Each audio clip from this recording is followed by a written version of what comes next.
ఇప్పుడు వెంకటేశ్వర గారు purse brothers తోటి ఒక 30-40 కథలు చేసాం. ఎప్పుడు ఏ కథలా మనకండి, ఇంకేమైనా కొత్తగా చేయాలా అంటే when we started we're very fresh. ఇప్పుడు ముందడుగు చేసిన రోజు కొంచెం కొత్త డైలాగులు ఉంటాయి, కొత్త స్టైల్ ఆఫ్ ట్రీట్మెంట్స్ ఉండేవి. యాజ్ టైమ్ గోజ్ ఆన్ ఒక రెపిటేటివ్ నేచర్ వచ్చేస్తుంది. అది ఇండస్ట్రీలో కూడా వచ్చేస్తుంది. అంటే ఇలా ఒక 3 songs, ఒక item song, some comedy tracks అనేది పట్టేసి అదే ఫార్ములా అయిపోయి ఆ ఫార్ములాని ఎక్కువ చేయటం మొదలు పెడతాం. నెక్స్ట్ జనరేషన్ పీపుల్ కూడా అవే ఫాలో అవుతూ ఉంటారు. హాలీవుడ్ ఫిల్మ్ చూస్తే వాళ్ళు బాగా జానర్ ఫిల్మ్స్ డివైడ్ చేసేసారు. ప్రతి జానర్లో ఒక లెవెల్ ఆఫ్ బడ్జెటింగ్ తోటి వాటిని సూపర్ హిట్స్ చేయటం అలవాటు చేశారు.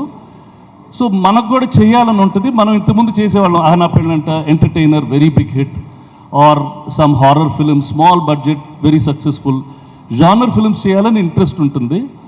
నా ఒక వెరీ ఇంట్రెస్టింగ్ ఫిలిం నాకు షెర్లాక్ హోమ్స్ చూసినాక అనిపించేది, that's a very nice film, detective kind of film. దీన్ని ఎట్లయినా ఇండియాలో చేయాలా, 2-3 రైటర్స్ని కూడా అడిగాను. దెన్ ఒకరోజు ఈ దృశ్యం సినిమా ఉందని చెప్పి చూపెట్టారు. నేను వెంకటేష్ కలిసి చూసాం. It had everything that I wanted to make in a film. Tremendous family. నాకు చాలా సినిమాలు, మా సినిమాలు ఆడిన సినిమాలు ఎక్కువలో ఫ్యామిలీ డ్రామా ఉంటుంది. ఫ్యామిలీ ఉంటూ ఆ ఓల్డ్ ఫ్యాషన్నెస్ లేకుండా thrill, intelligence, high and today's man. మనుషులు మారిపోతూ ఉంటారు. రాముడు మంచివాడు, కృష్ణుడు also is a good man. So this is that he's like a రాముడు హూ బికమ్స్ అ కృష్ణుడు. For what is good for the whole society, what is good for him, he does it in a very interesting way and I was really impressed with the film.